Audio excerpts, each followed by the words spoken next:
Assalamualaikum warahmatullahi wabarakatuh.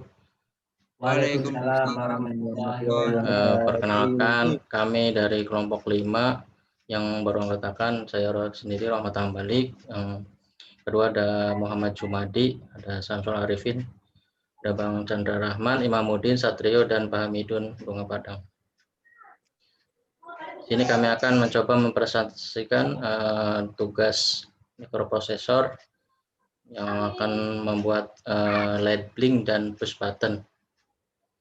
Langsung saja. Yang pertama, pada pembuatan proyek ini yang dari Arduino, alat-alat dan bahan yang dipakai yaitu Arduino board dan LED built-in, push button, resistor 10 kilo ohm dan 220 ohm. Kemudian ada LED. Untuk selanjutnya mungkin Saudara Imam mau melanjutkan. Kemudian ada yang namanya Arduino Uno, ada yang komponen resist button, LED load and pin 13, terus USB power 5 volt, DC power jack, power out 5 volt, 3,3 volt, power in 9 volt baterai, 6 kali analog in, DC 10 bit ADC, Atmel, Atmega 328F microcontroller 8 bit, 16 MHz, 32 kilobyte flash, 1 kilobyte EEPROM, 2 kilobyte RAM. Ya, lanjut. Itu tipe Arduino Uno yang akan digunakan. Next.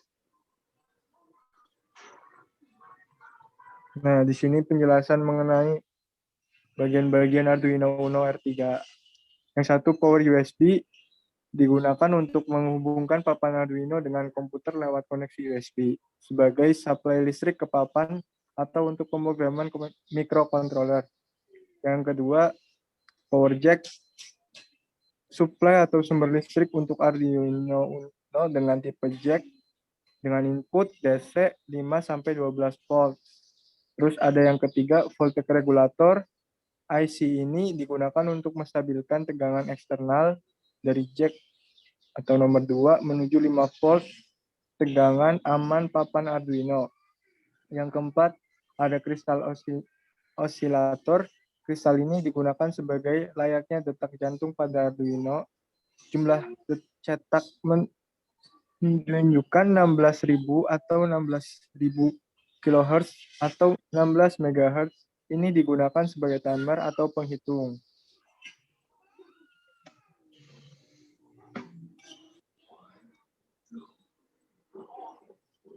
Yuk, yang lain ada.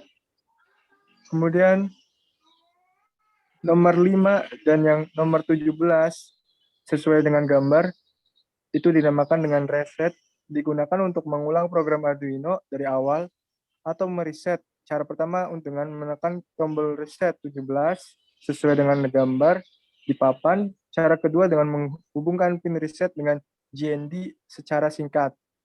Kemudian nomor 6 sesuai gambar itu dinamai 3,3 volt, sumber tegangan output 3,3 volt. Kemudian nomor 7, 5 volt, sumber tegangan output dengan tegangan output sebesar 5 volt. Kemudian nomor 8 dinamakan dengan GND, ground atau pin negatif dalam sirkuit elektronik. Akhir dari setiap jalur arus listrik. Kemudian nomor 9 ada pin. Pin untuk memasok listrik dari luar ke papan Arduino dengan pasokan sekitar 5 volt.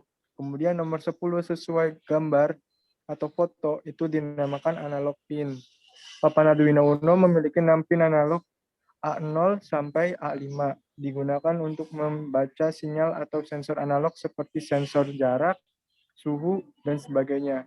Dan mengubahnya menjadi nilai digital.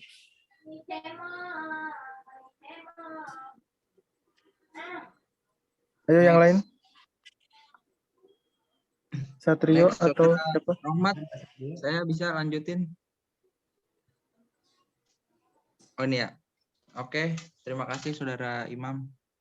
Berikut ada nomor 11 seperti pada gambar, yaitu ada IC microcontroller. IC atau integrated circuit atau alias otak dari papan Arduino. IC ini yang diprogram oleh papan Arduino untuk mengatur pin digital yang ada 15 pin dan pin analog yang ada 10 pin. Lanjut nomor 12 ada ICSP pin. Sebagian besar ICSP adalah untuk AVR dalam Arduino terdapat 6 pin, di mana yaitu ada MOSI, MISO, SCK, preset, VCC, dan ground. Bisa digunakan dengan bootloader. Nomor 13, LED power indicator. Lampu ini akan menyala dan menandakan papan Arduino mendapatkan suplai listrik dengan baik. Jika nggak nyala, berarti ada sesuatu yang salah dengan suplai listrik atau papan Arduino-nya tersebut. 14 ada LED TX dan RX, di mana yaitu TX yang artinya transmitter dan RX yang artinya receiver. Dua LED tersebut akan berkedip saat pemrograman IC atau papan Arduino sedang berlangsung. Nomor 15, digital pin input atau output. Papan Arduino Uno memiliki 14 digital pin, berfungsi untuk memberikan nilai logik 0 atau 1. Adalah pin-pin PWM, yaitu pulse width modulation, yang dapat digunakan untuk menghasilkan PWM. Digital pin input atau output dapat digunakan seperti saklar. 16, ada RF. RF yaitu berarti singkatan dari analog referensi. Dapat digunakan untuk mendapatkan sumber tegangan yang dapat diatur lewat IC. Tegangannya sendiri antara 0 sampai 5 volt. Next, Saudara Rahmat.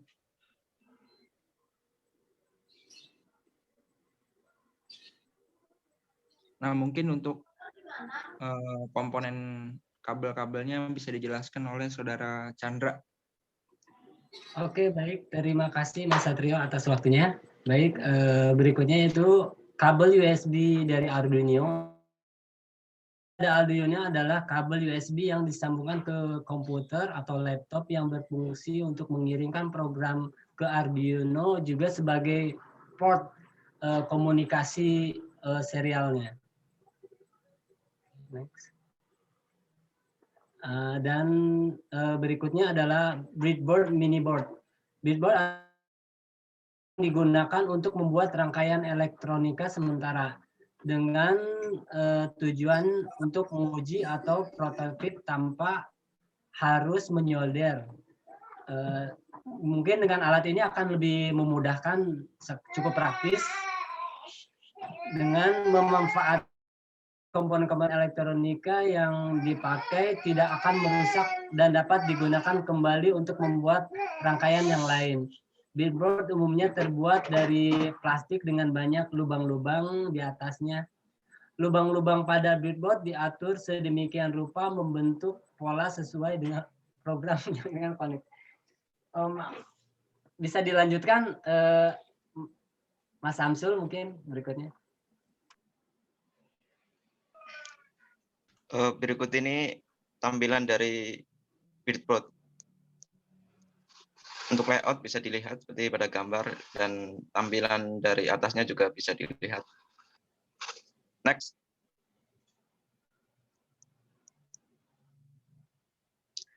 Selanjutnya kabel jumper. Kabel jumper itu sendiri adalah kabel elektrik yang memiliki pin konektor di setiap ujungnya dan memungkinkan untuk menghubungkan dua komponen yang melibatkan Arduino tanpa memerlukan solder. Itu ada beberapa model ya. Selanjutnya ada beberapa model kabel jumper, ada male to male, male to female, female to female. Next. Komponen pendukung lainnya ada push button, resistor, dan LED. Untuk selanjutnya saya kembalikan ke Mas Rohmat.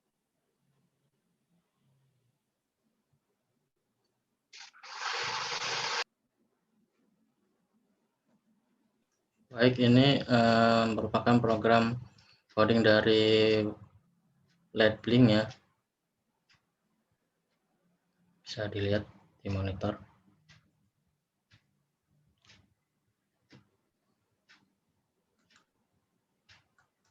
Yang selanjutnya ada program coding dari push button. Langsung ke video simulasinya.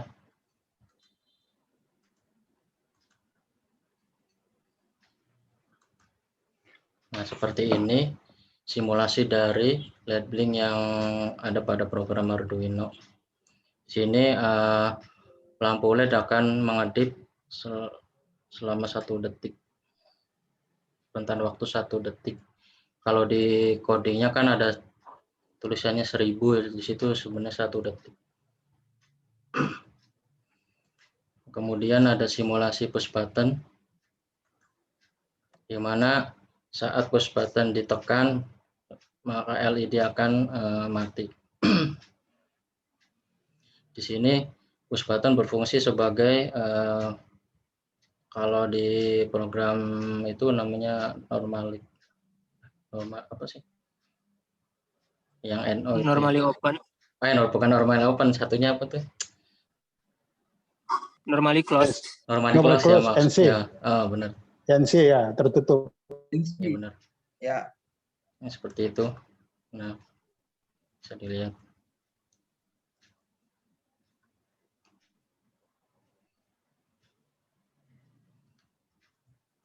Wah, gila, jago banget. Nah, mungkin sampai di sini presentasi yang dapat kelompok 5 sampaikan. Kurang lebihnya kelompok 5 mohon maaf apabila banyak kekurangan. Mungkin gimana teman-teman? Pak dicukupkan? Ya, cukup. Ya, sudah cukup. Baik. Ya, terima kasih. Walaupun saya tidak dapat memantau dari laptop, tapi saya mendengar suara begitu lewat HP. Oh iya. Ayo, Terima kasih maaf. semuanya teman-teman ya. Pak Midun. Maaf Midun, tadi kirain Ya. masih ada kirain tadi masih ada trouble mas ininya. Makanya kami iya, soalnya tadi kan bilangnya nggak ada suaranya. Mohon maaf ya Pak Iya, nggak Midun. apa-apa. Iya, saya pakai ini headset tuh. Sekarang bisa. Cuma saya nggak bisa melihat gambarnya karena apa? Android ini kan HP ini kan terbatas itunya. Beda dengan laptop. Saya coba buka laptop nggak bisa nyambung. Tapi itu pun saya banyak terima kasih sama teman-teman ya, Mas Rohmat terutama dan teman-teman lainnya ya. Ya Pak, siapa? Ya. Maaf ya Pak Midun tadi. Ada ilmunya ya. Ini ya, saudara Jumadi juga saya ini tadi sekiranya masih sibuk lah. Iya. Iya, tadi lagi di jalan soalnya. Maaf ya. Baik. Ini kebetulan Zoom-nya akan berakhir. Mungkin presentasi kami cukupkan sampai di sini. Mohon maaf apabila banyak kekurangan. Wassalamualaikum warahmatullahi wabarakatuh.